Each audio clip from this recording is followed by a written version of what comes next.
Hello, everybody. I'm speaking to you from the Netherlands at the moment.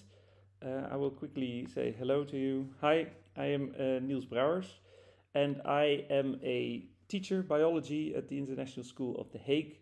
And I was asked by Thomas to talk to you today about sustainability infrastructure in schools. We went on a sabbatical last year and we visited Vilnius and Thomas at the center in October. And we were specifically looking at good examples of sustainability initiatives and also sustainability projects in school across Europe. So briefly, just to show you our journey through Europe that we did.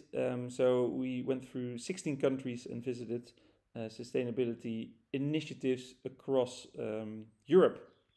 So one thing that I really liked was something that we came across in Hungary at the real school there. So they had a beautiful outdoor classroom, which you can see here on the left. I think it is essential for students to become, aware of the issues and also to, adopt a more sustainable lifestyle by actually taking them outside, so into the environment. So being able to teach outside, within the natural environment, I think is essential. I don't actually like the outdoor classroom as much as the one that we have in our own school. So luckily, when we came back, we were positively surprised that we also made a outdoor classroom in our school. So this is in the green space. It's much more integrated into the green area, and I've been teaching there a lot already the last couple of weeks, to make my students aware of the importance, obviously, of sustainable living and the natural environment. So next to that, we also have a beautiful area on our school grounds that is kind of wild green space. Again, I think it is very useful to have something like this on your school ground to be able to take students out and give them the real experience of being outdoors and appreciating the natural world that we're living in. So this is also in our school. A similar example that we came across in Slovenia is the national school outdoor education centers that are dotted around the country. So they made it obligatory in their curriculum for students to actually be outside for at least 2 weeks during their first 9 years of education. So there are specific educational centers that integrate their learning spaces with the natural environment. And here you can see some nice infrastructural setups. In this case, so in Slovenia. Also a little birdhouse here in the bottom corner. So that's one of the projects that they do to actually make birdhouses for the local fauna. What we came across in Spain were lots of initiatives to actually convert these concrete jungles that are the Spanish schools into more natural areas and also make it less warm, because heat is definitely an issue there.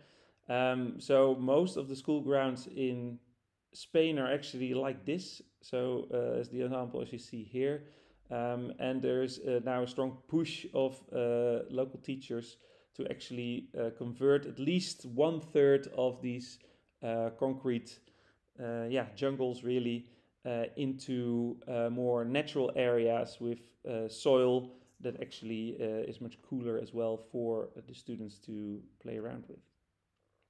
A very progressive school in Murcia that we came across, similar also with the more green spaces for the students to be in during recess, etc. What they had additionally is a very nice grey water recycling system. So all the water that is basically being spilled when filling water bottles or washing hands by the students is recycled, and the plants and the trees that are growing on the school ground are being irrigated by that. So Murcia also in the south of Spain, it's the southeast of Spain, a very hot climate, so they need to recycle their water. The school vegetable gardens, also here 2 examples of those in Spain here. We came across that in more countries, and I think it's very useful for the students to have an area like this to obviously grow sustainably and learn about sustainably growing food, so sustainable food production.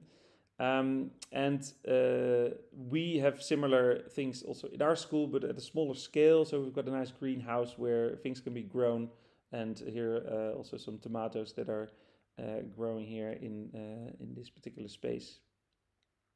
Where I want to go with this is that, obviously we need to convert more to a plant-based diet in the future in terms of sustainable living. The real school in Hungary actually took that to the extreme. So they have their school canteen is completely plant-based, vegan, local products only, and also organically grown. So very nice food, beautiful. I've got some examples here. So I think there's definitely a move that we can make in terms of producing and providing food for our students. You can start very basic by having local products only in the school canteen potentially.